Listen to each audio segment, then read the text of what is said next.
While we look down at our phones, they'll drop a bomb from a drone, then an explosion. We should have known it.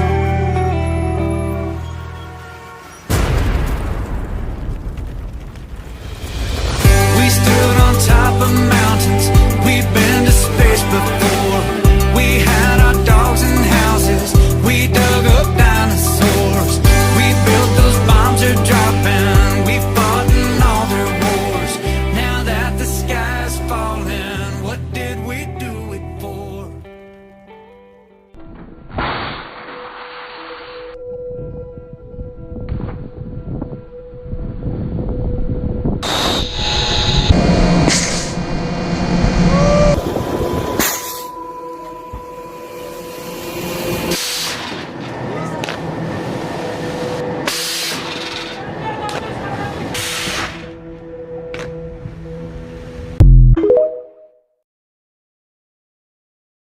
All right, so this is an emergency update.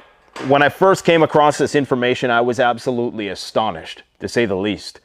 Not that surprised in hindsight, but completely astonished. Now, this is incontrovertible proof, if true, that we are in World War III and that the only thing preventing a massive nuclear escalation is the restraint of some high-ranking military officers. Because get a load of this, guys. A Leopard tank, along with its crew of German soldiers, was destroyed in the Northern Military District Zone.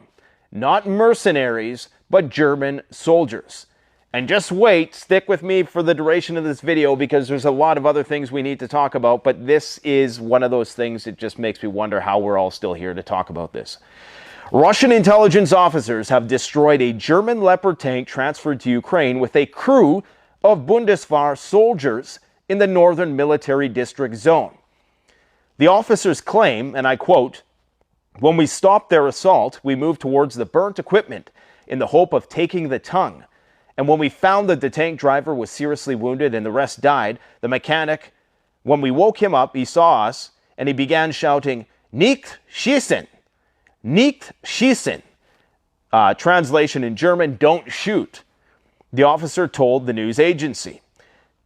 Legend emphasized that the driver of the damaged tank, legend in quotes, I believe that is the name of the officer company that captured this damaged tank, said several times that he was not a mercenary, but a soldier of the Bundeswehr, and the entire crew was recruited from one company of the German armed forces. According to the Russian officers, it was of little surprise, of course, which signifies that they already know that a lot of this equipment is being commandeered by NATO. But then I thought, I was even glad that it doesn't matter what kind of crew sits in the Leopard, he said. Ukrainian militants or German military personnel. The result will be the same. German tanks will burn and the American ones will burn, even if they are controlled by Americans, said the Russian intelligence officer. Think of what is happening right now.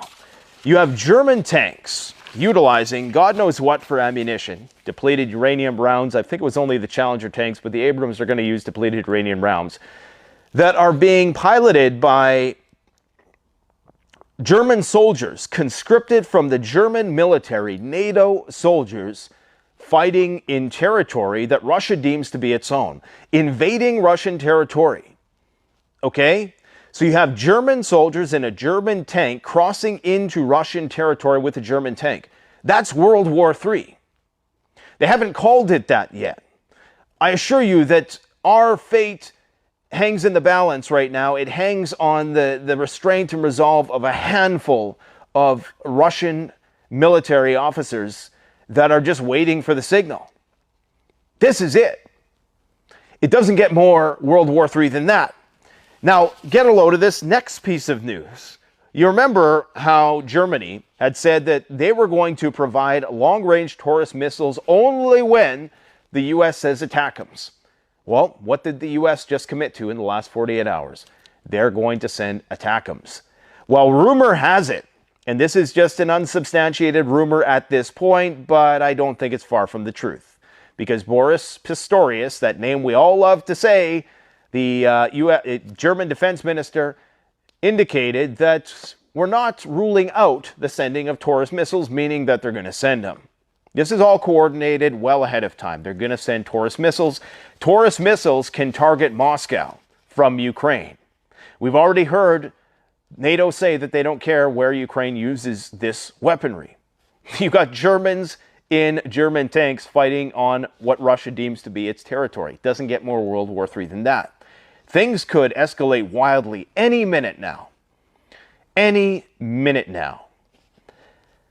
Germany, this is a claim, is going to transfer the first batch of 45 Taurus missiles to Ukraine in the near future, and the second batch of Taurus will consist of 50 that will be transferred to the Ukrainian armed forces before November 10th. Now, again, this is unsubstantiated rumor, but it's not a long shot. At this point, it's a given that they are going to get these weapon systems.